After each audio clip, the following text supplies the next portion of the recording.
Awesome. Thank you again, everyone, for making the time to be here. I know it's at least here in New York, it's a rainy day, and a lot of people are like, "Yeah, I don't want to do anything," but you made the time to be here, and we are so grateful for that. We're just gonna dive right into this presentation, and let's begin. So, an introduction about who we are. Akeem, why don't you take it away? Amazing. So my name is Akin, and I'm the founder of SalesParrot, and I have my background in business, in tech, and in sales. I've been selling rice since I was like very young, maybe at the age of 14, and I've been into different industries like real estate. And my first job out of college was a job of an SDR. And that gave me the experience to prospect to different clients all over the world. And ever since I've done sales and I've consulted for early stage complaints for mid-size and enterprise alike. So excited to have this and let's see how it goes. Amazing. Thank you. Well, and my name is Amy. I am the founder of Fluentica, a marketing agency for service-based small businesses and B2B startups. A little bit about my experience. It comes from the B2B startup world, nonprofits, and also small businesses. We have worked for big companies such as Morgan Stanley and also small Have nonprofit companies power, such, oops. which I think is important in times like these where where we feel a lot of fear. I think, It's not the thing, it's what we make in our mind up hey, about it can that you has all the power. So, can you as mute always, yourself? I'm challenging all of us to shape shift Hey, reality because that's what it requires in order to just hey, heal this Kat, world. But can I'm you, also holding. sorry, I had to mute. Sorry about that. Well, enough about ourselves. Let's just get right into the problem here, right? So a lot of people are wondering, or are actually asking themselves, why do I have a lead problem? And something that I like to remind you today is that even though you're here because you think you have a lead problem, you do not have a lead problem. And what you might have, positive on this, is a trust problem. I'm not talking about you having an actual trust problem, but your brand hasn't really built that trust yet. So that is good news in my opinion because fi fixing the trust issue is actually, very fixable. We can do it together, and we're going to go through how we are going to how inbound and outbound come together to fix that trust problem. So just, maybe put it in the chat or maybe just a show of hands. We know that the reply doesn't really happen in the inbox, right? So when, let's say that somebody that's selling a software is sending you a LinkedIn message, do you open them or do you just like preview the message or do you just like see their names and then do something else? What do you do when you get a call LinkedIn message? Just, put it in the chat. But in the meantime, what most people do, believe it or not, is just seeing their names and seeing their company.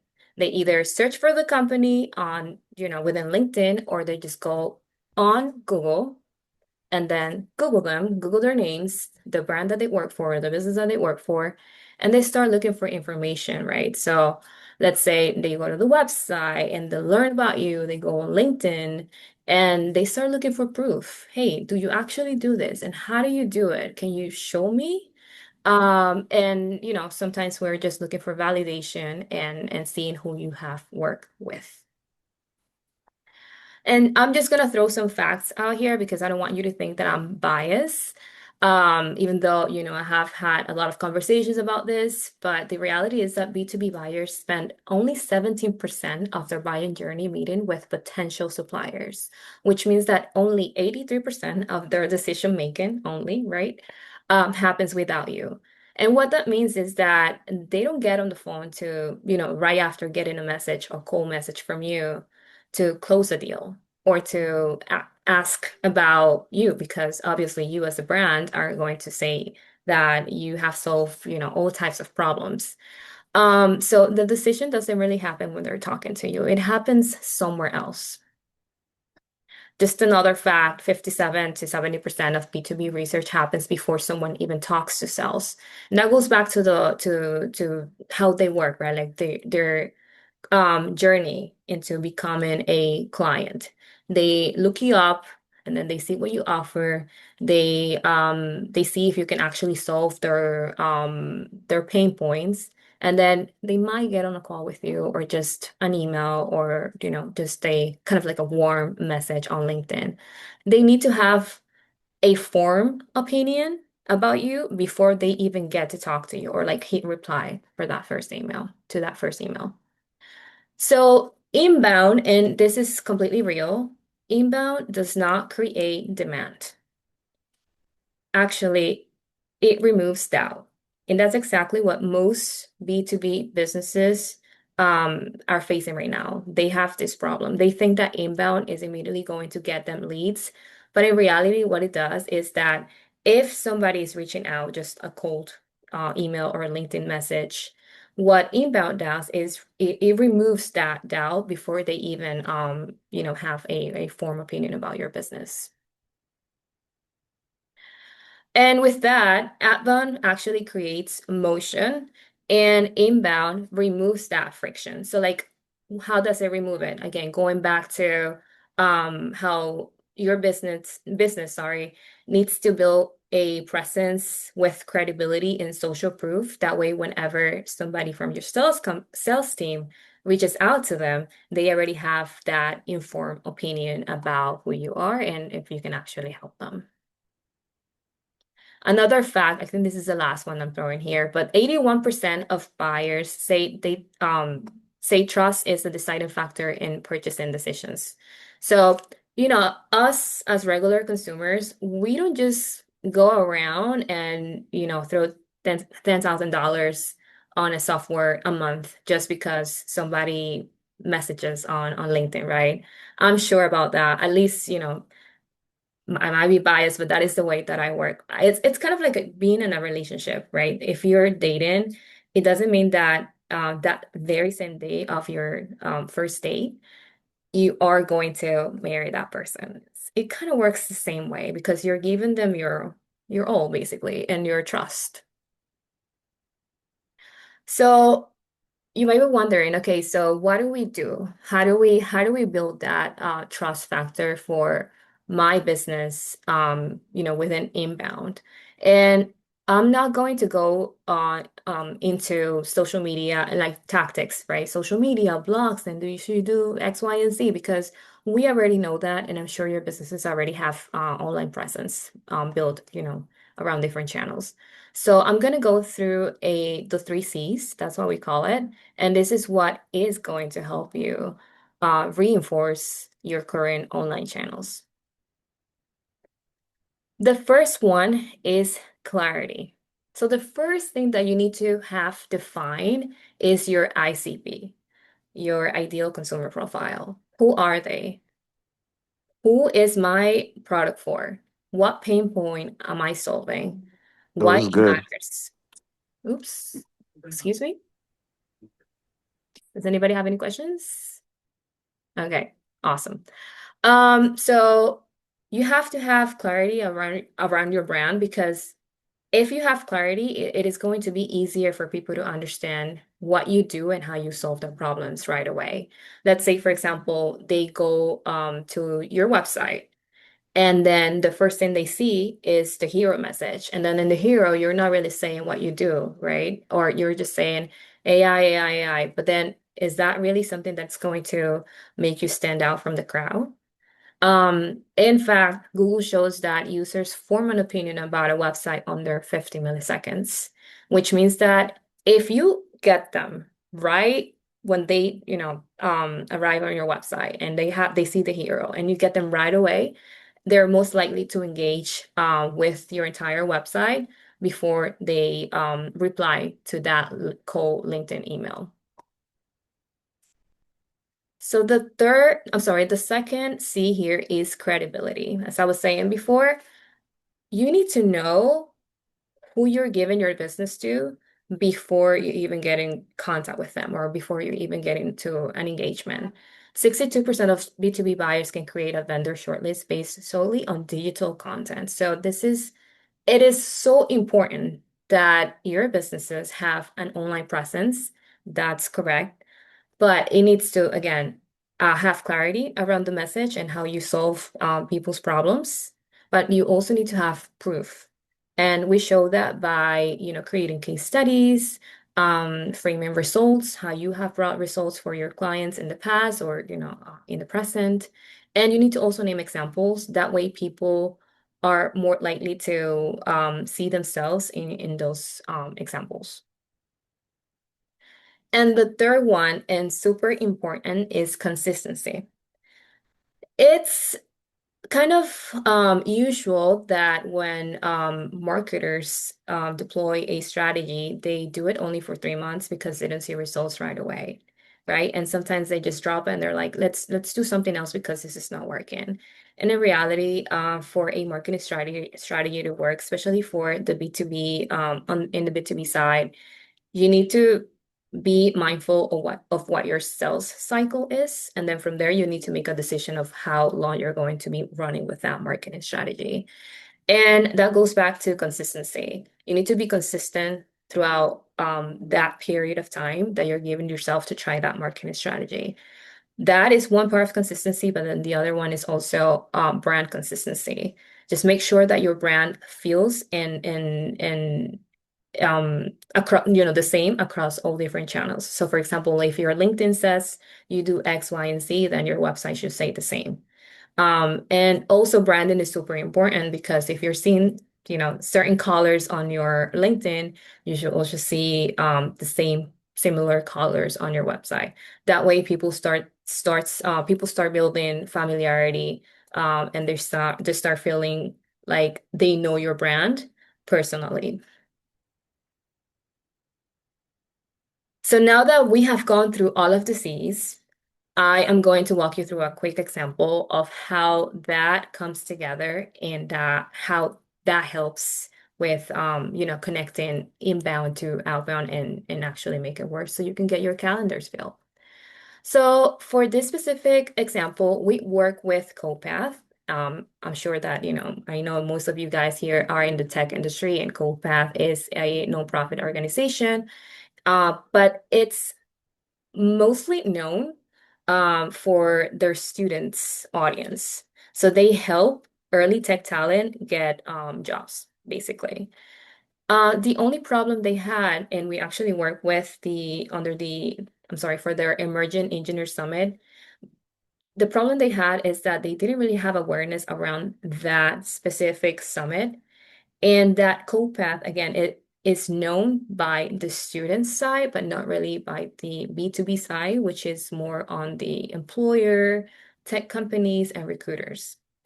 So the challenge wasn't really awareness, it was more like clarity and trust. So the first thing we did with this account was audit their current channels. They have been doing this summit for a couple of years, and every year, they were seeing that there was a decrease in most of the metrics in their marketing strategy. So we took a look at their landing page and noticed that again, it was great. As you can see here, their branding was on point, is on point.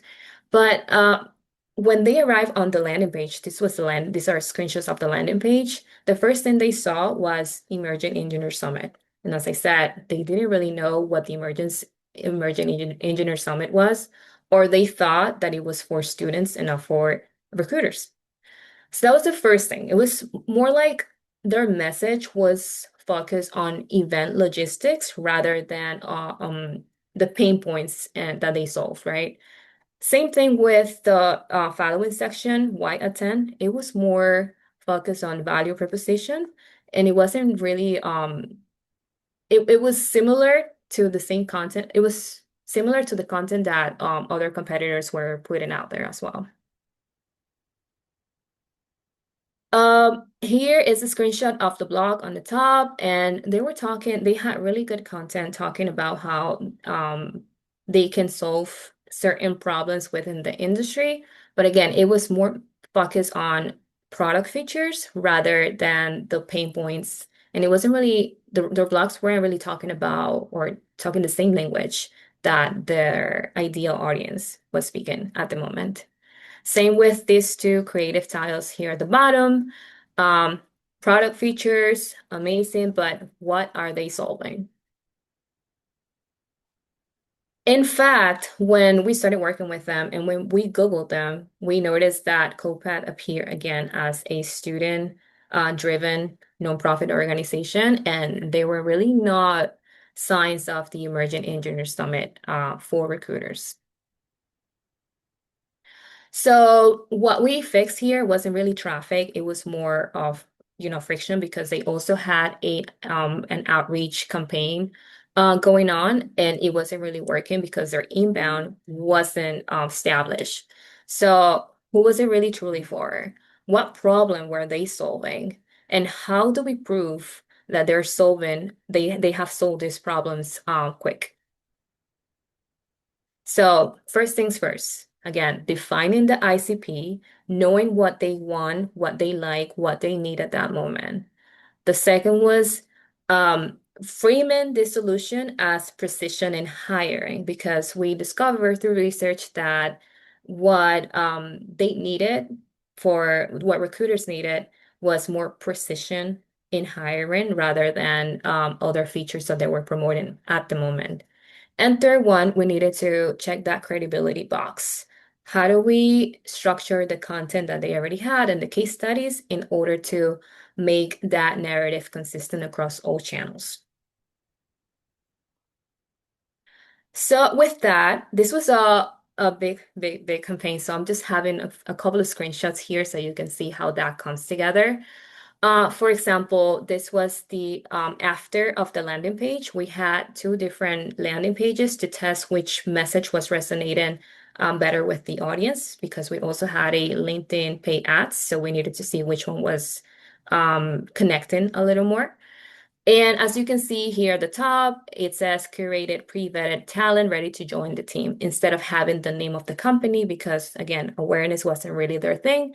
And we needed to let them right away what they needed to have, what they needed to know at that moment. And then obviously we had the Emergent Engineer Summit, but that wasn't taking the spotlight, right? Because remember, Google says that users make a decision about a website in 50 milliseconds. So you need to make sure that you get their attention right away. Same thing with the value that the summit was bringing. Instead of having why you should attend, we actually gave them reasons based on past feedback that they got from their 2024 summit. And here at the bottom, these are just some screenshots of the LinkedIn ads campaign that we ran. And there was no longer the name of the summit all blown up on the actual tile. It was more, it was talking directly to the recruiters and in precision in hiring once again. So like, for example, it says stop sorting the resumes, start hiring faster because that was the pain point that this summit actually solves for this audience. And when I say brand consistency, I don't just mean colors and fonts and, copy and things like that. I also mean resources. If you know your ICP, you know what they need. You know that they need to solve X, Y, and Z problem, and you, as the company that is trying to solve that problem, you know how to solve it. So, for example, for this specific ad, it was a blog, and we discovered that they were searching for information around hiring with AI. So, with that insight, we crafted a couple of blogs, and we also optimized some of the 25 blogs around, 25 blogs that they had.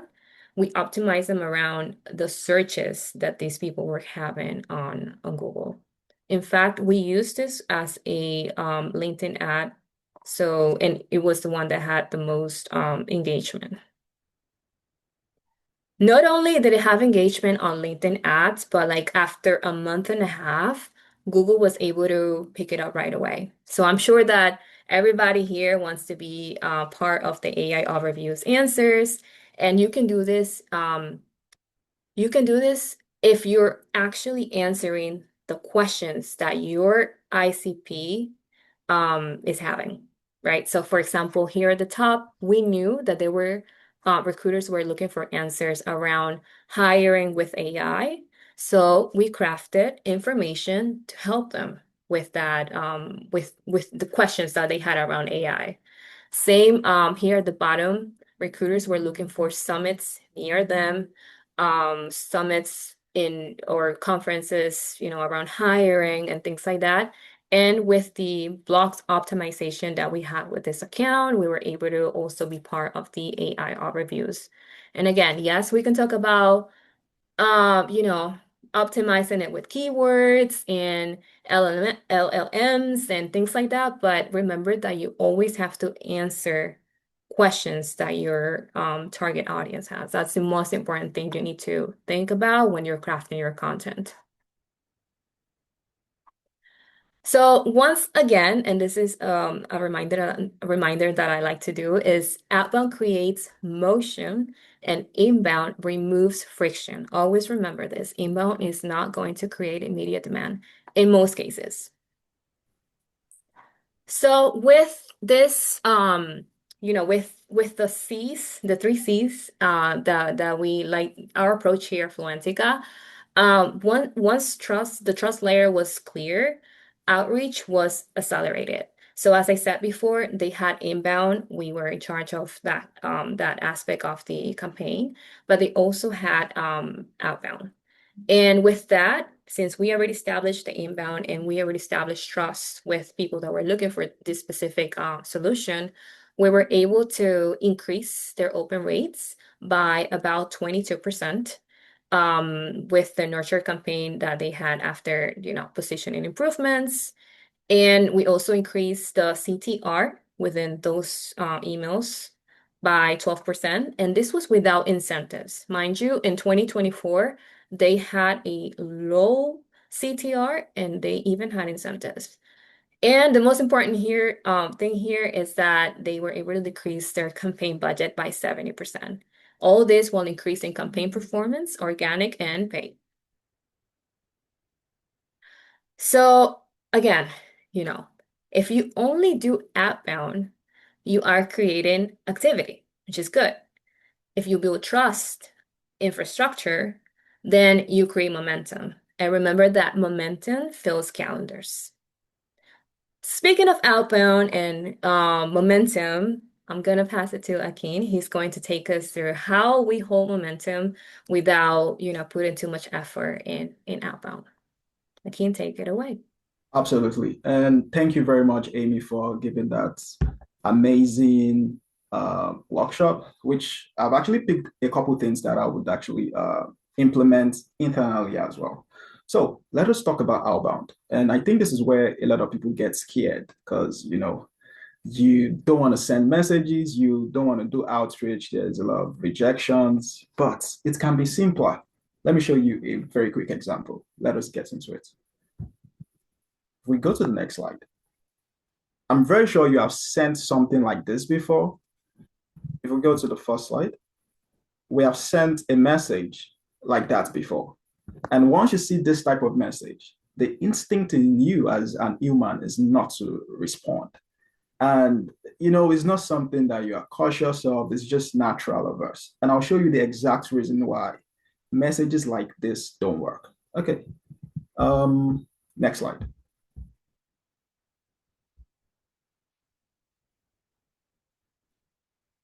Yes.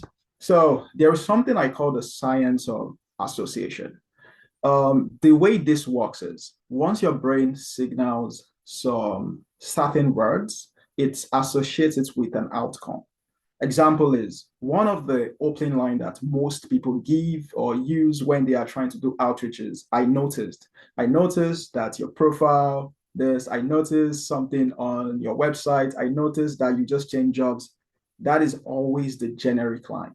And once you have seen this over time, your brain is going to associate it as spammy. This is cold outreach. I'm not interested. And even if someone sends something that is valuable, once you see that phrase or that word, I noticed, you're like, your brain is going to associate it with something that you are not interested in. So when you are sending a message, these are certain things that you have to be careful of. And that's not the only thing. It's not just I noticed. I will show you a couple of things. If we go to I think it's the next slide. If we go to the next slide. Yes. So you can see this is a very good example, right? Of a message that you would send or get and not get a reply for. The intro is generic, is the same uh, phrase I noticed. And if you go to the second paragraph as well, you can see is like the proposition of value and the proposition of offer at that point is starting with a line that I always advise people not to use. If you are sending a message on LinkedIn, you shouldn't say we are or what we do. You are supposed to start with something that is personalized. You should say, I am. I would like to. So these are certain things that your brain is going to pick up and you would not want to reply to this thing. And if you should see the ask as well, immediately just in the first engagement, asking for a phone number, that's a wrong move. It wouldn't work. It's a wrong move. And I will teach you how, uh, how to do it in a better way. If we go to the next slide. So most of this type of messages, if you get it or you send it, everything is going to result to zero replies. Can we go to the next slide? So most of these messages, you could put it in different forms. The template, if you get the template from a guru, once the signals in it is if it involves things that doesn't pass the value or something that is generic, that the brain of the lead is going to associate with spammy. No matter how good your service is, no matter how good your offer is, the replies is always going to tank. It wouldn't just make sense at the end of the day. But this is what we want to avoid. And I'm about to teach you something that is magical in a way, because you will get to understand how to grab the attention of people, how to implement this effectively. So there is something that I use when I work with clients or when we work with clients and when I advise teams. It's called drive. And you might ask, right, it's like, what exactly is drive? You might be like, do I need to drive for dollars or do I need to drive and knock on doors? That's not exactly what I mean. What I mean is drive means defining your ICP is what D stands for.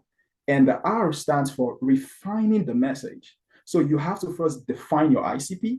So after when you define your ICP, and for those who don't understand the meaning of ICP, ICP just means your customer, like your ideal client. If you have to make a description of your ideal client, that is your ICP. Then you have to make sure you define it in a way that you go as narrow as you can. And I'm not talking about the industry or niche. I'm talking about who do you need to talk to that would make a decision to buy what you're selling.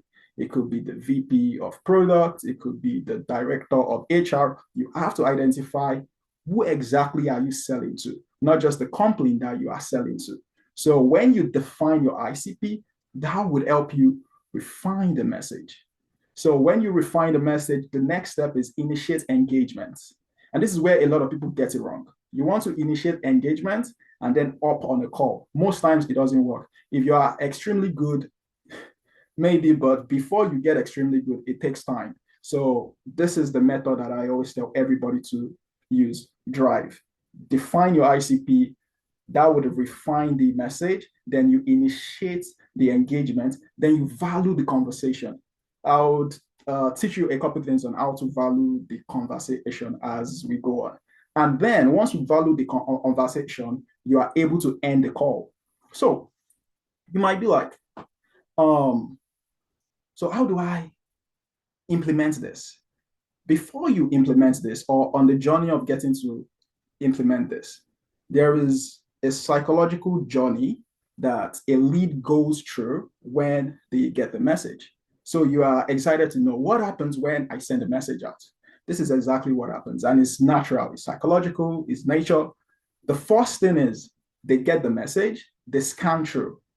And most leads are going to scan through the message less than 10 seconds. And that is where you have the opportunity to grab their attention.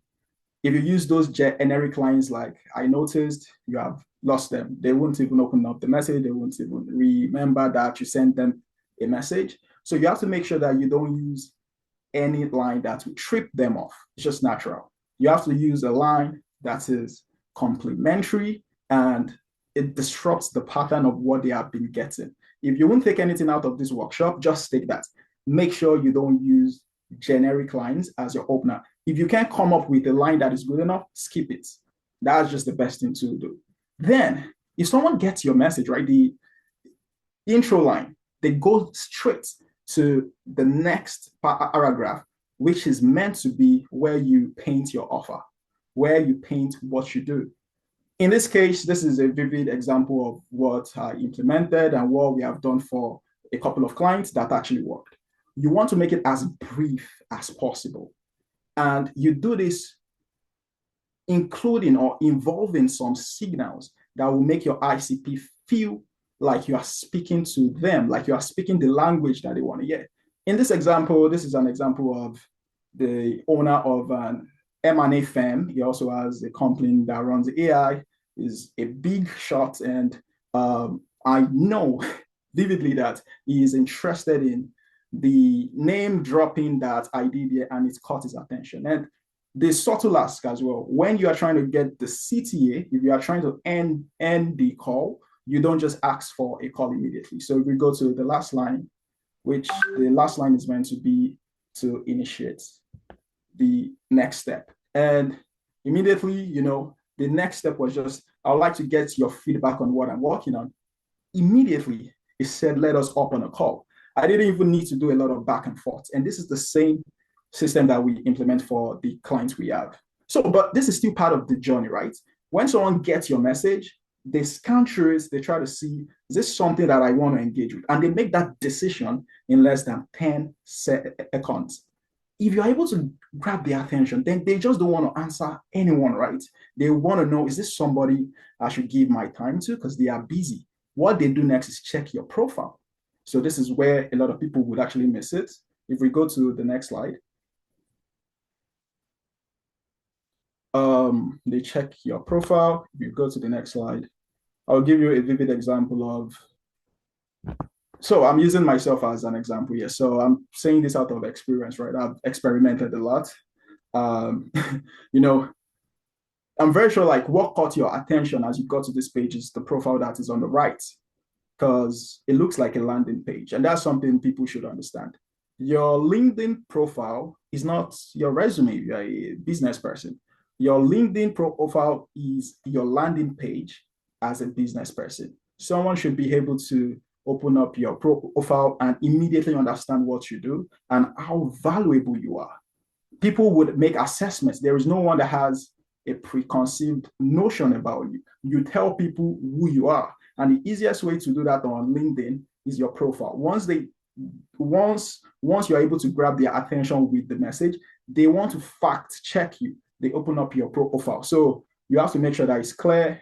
You put some signals that signify trust, and you are being clear about what you actually do. It's not just about the design. It's not about making sure that your profile is flashy. No, it's about the communication. In the other example we have on the left, you see like it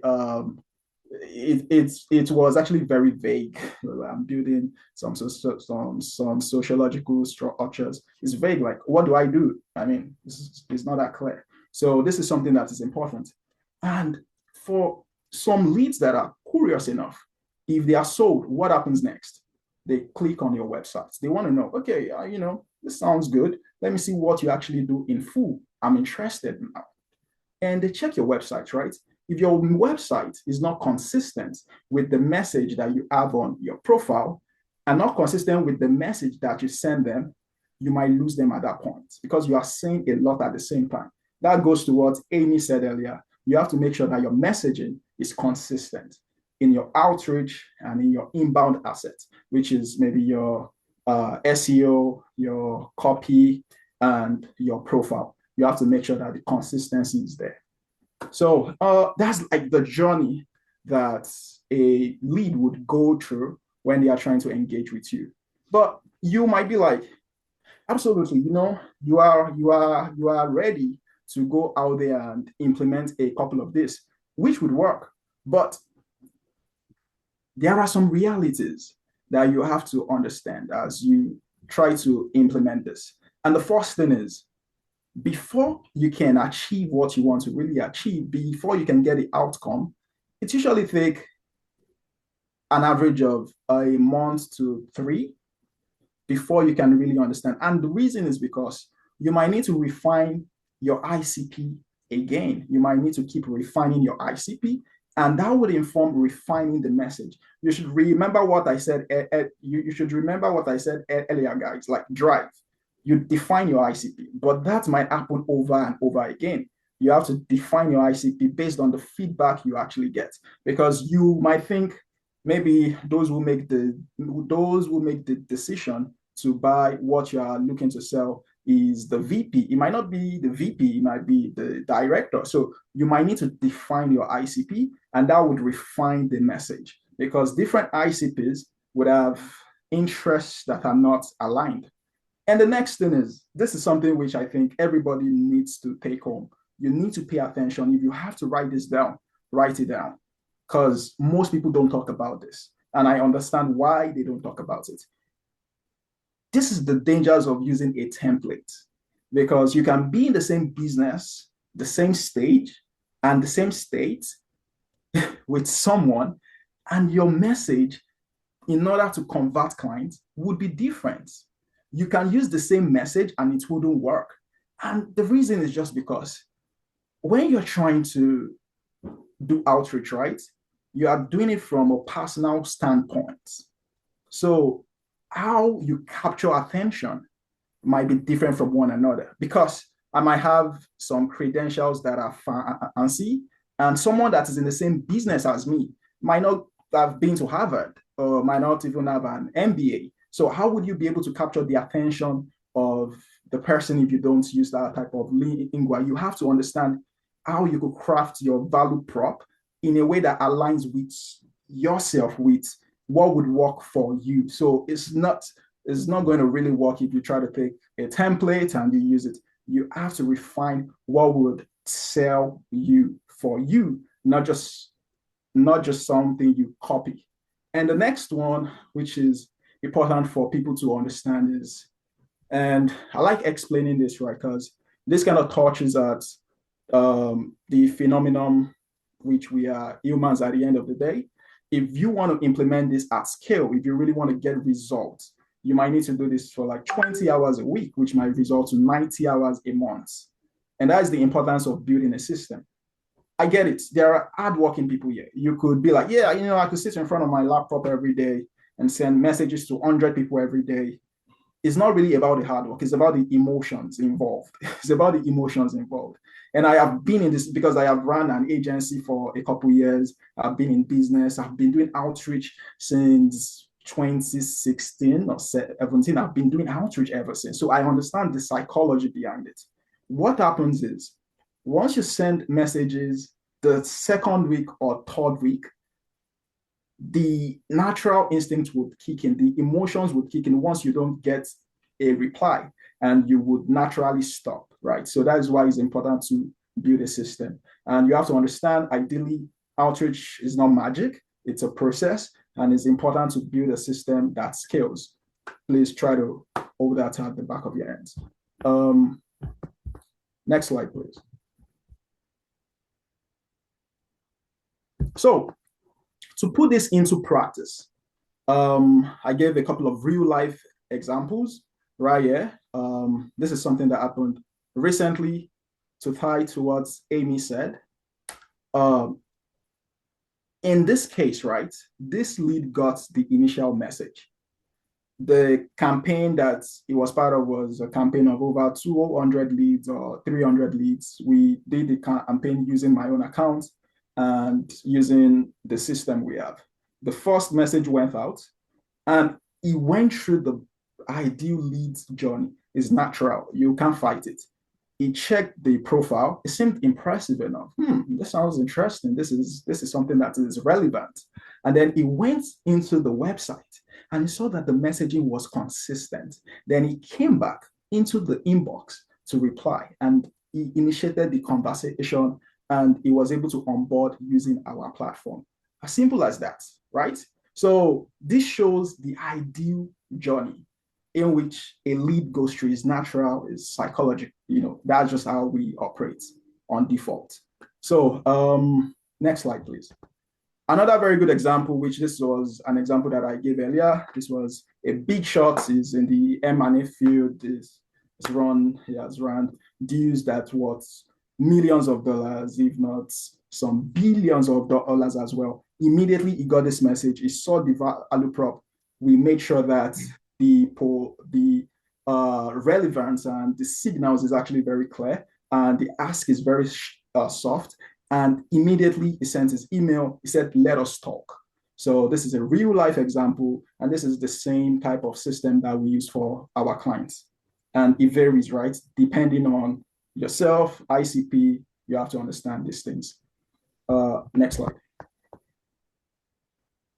So, but you might be like, okay, I'm going to implement all of this, and I'll send the first message. I'll try to make it as structured as Akin said. And you might be like, but I'm not getting messages. So there is a research done by Harvard, right?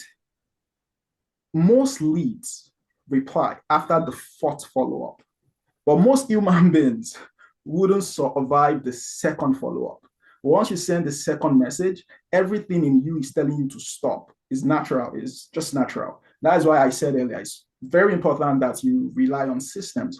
Don't rely on your will as an human being. Your human nature, emotions would fail you. It's just natural. If I was the one, I would start feeling, what are you not gonna double text. I don't want to do that.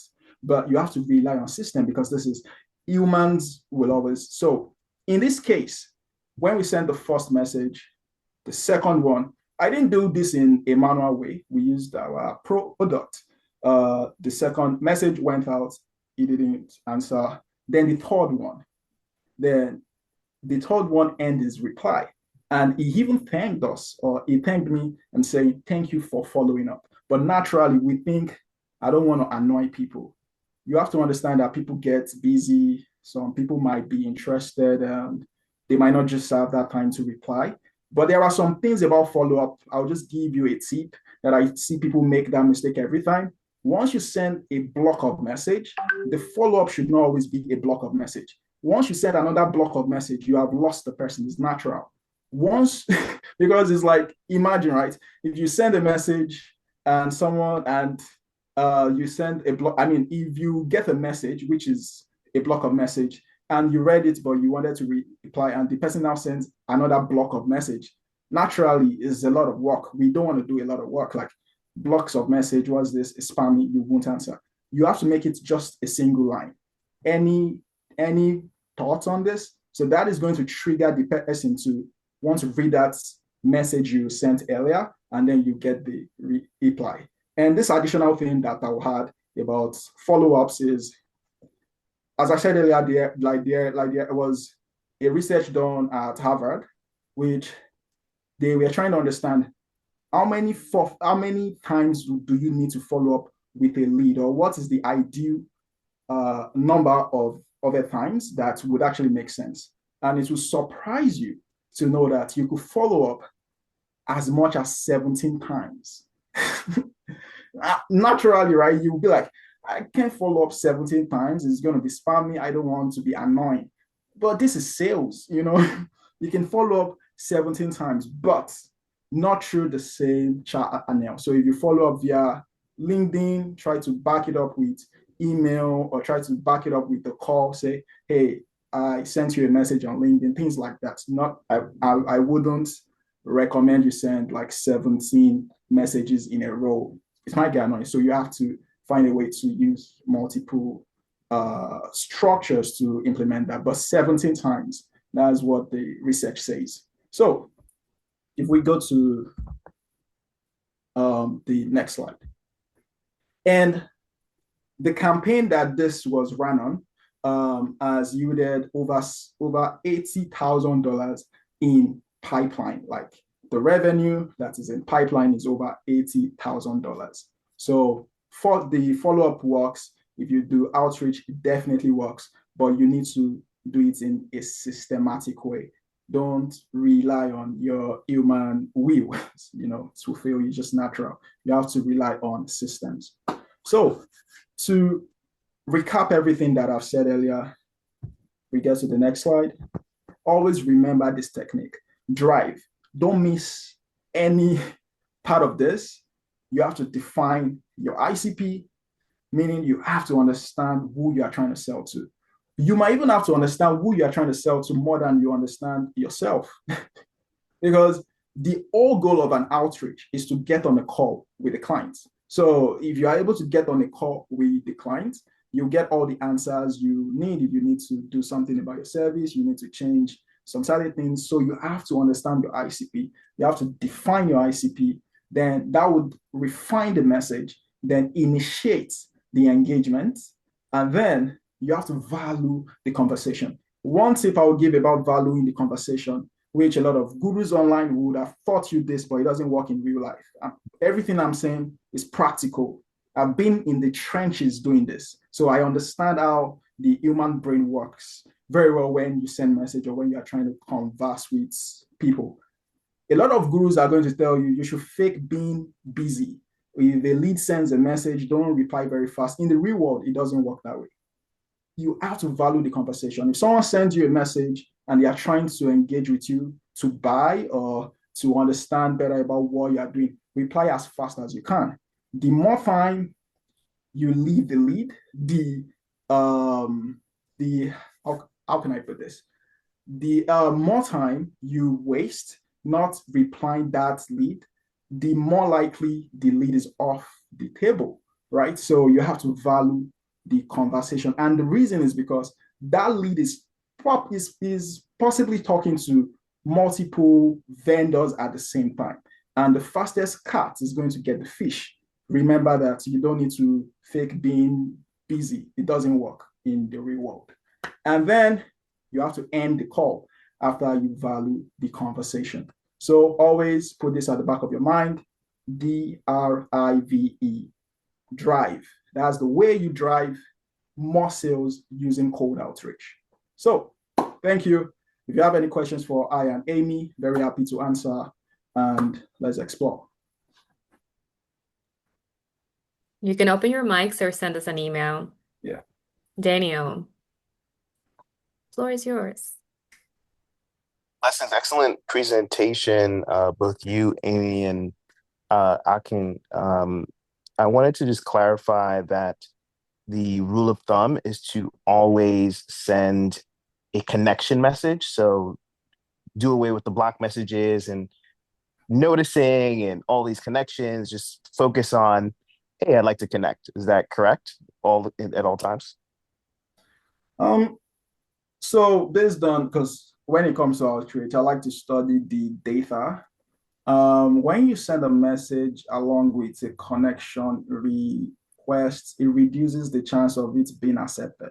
Because some people might just see it as what they don't want to read your message, and they think anybody that is sending a message and you send a connection possibly wants to sell something, and they just don't, like the natural instincts. Like we think people operate in a cautious way. We operate in a way that we operate based on static rules. So if we have associated some certain things with being spammy, the next action is going to be avoidance. So you want to try to reduce the message you send, except you want to personalize that message so much that is extremely short and the person is going to feel a deep connection. But most people might not pay attention. So, but the best thing is just to send I mean, the best thing is to send a request without adding a message. Then after when they accept it, then you can send a message.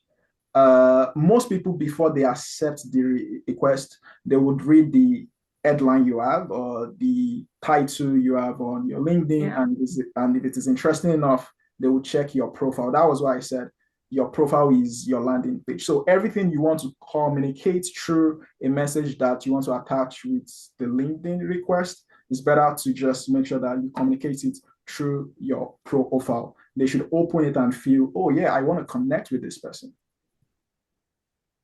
That's a great answer. Thank you. Thank you, Daniel, for that question.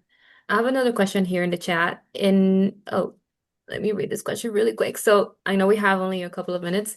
How do you know if your inbound foundation is strong enough to support outbound? So this is a great question. Thank you, Ali. We know that obviously by reading our metrics, right? If we have tried this before, we gotta make sure that we're measuring the right metrics. So it really depends also on what stage your business is in the marketing journey.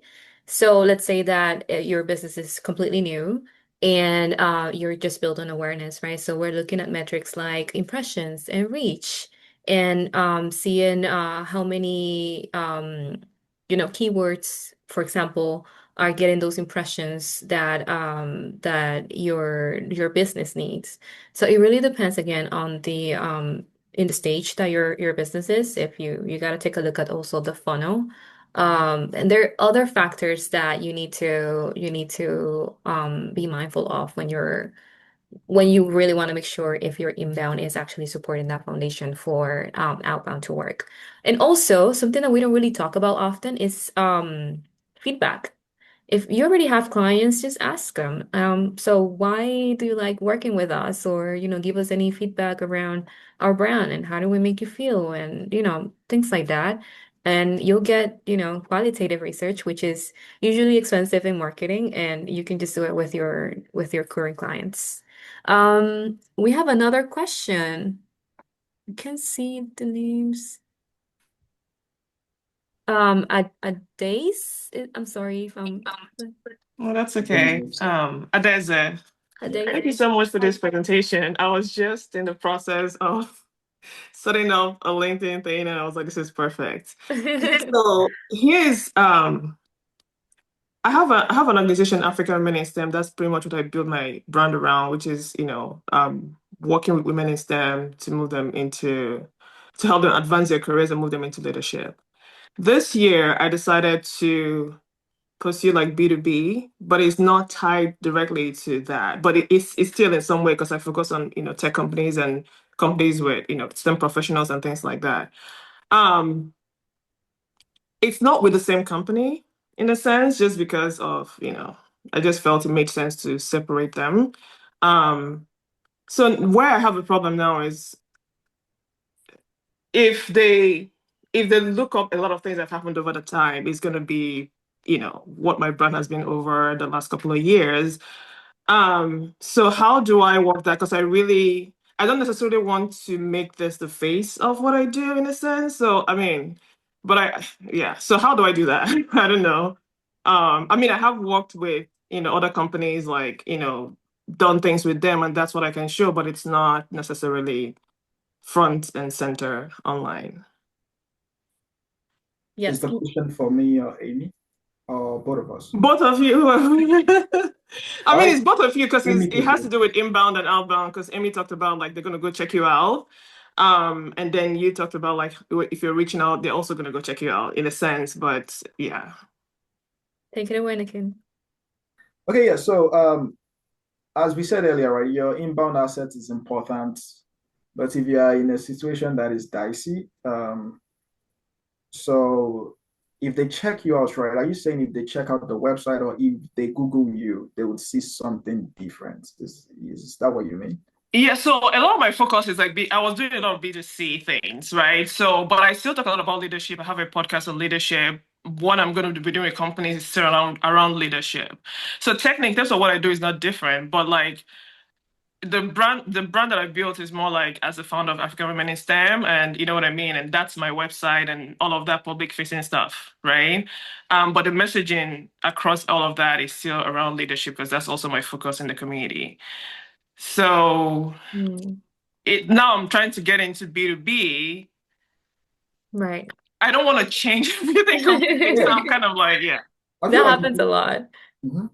Go ahead, Akin, I'm sorry. Well, I think that can happen in like a gradual way. And as I said, right, this thing is a process. So it's not something that you need to worry about immediately. You could start outreach if you want to start with outreach. It depends on what you want to start with.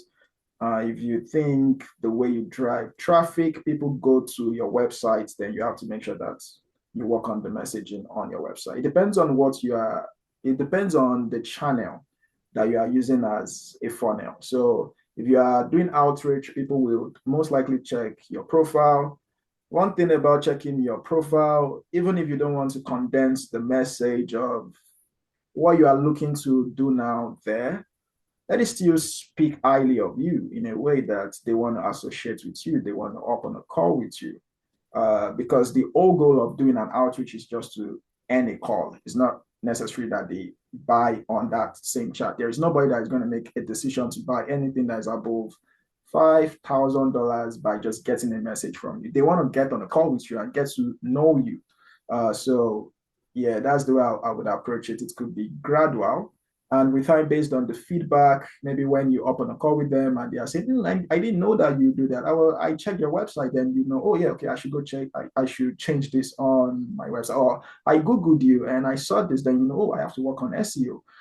So I feel you could do it in a gradual way, but if you really want to um, jump into it, it's going to be great if you work on it as a whole. Try to create the foundation. Try to make sure that the messaging on your website speaks towards what you want to send messages for. So it all depends on the channel that you are using as a funnel at the end of the day. Yes, that's right. That's also true.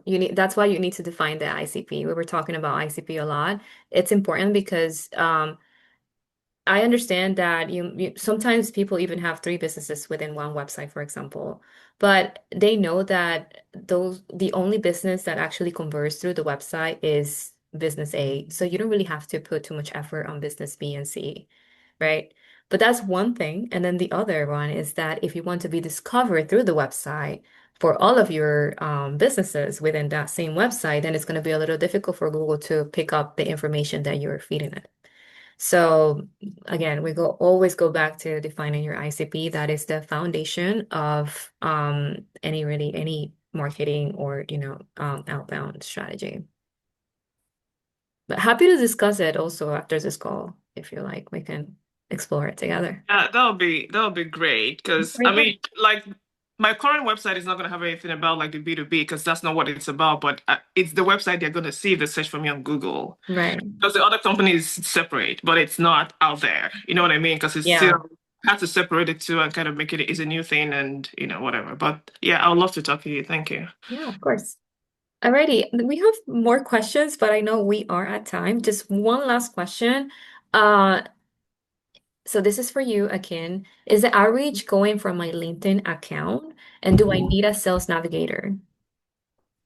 It depends on the scale at which you want to start. Ideally, I recommend LinkedIn for outreach.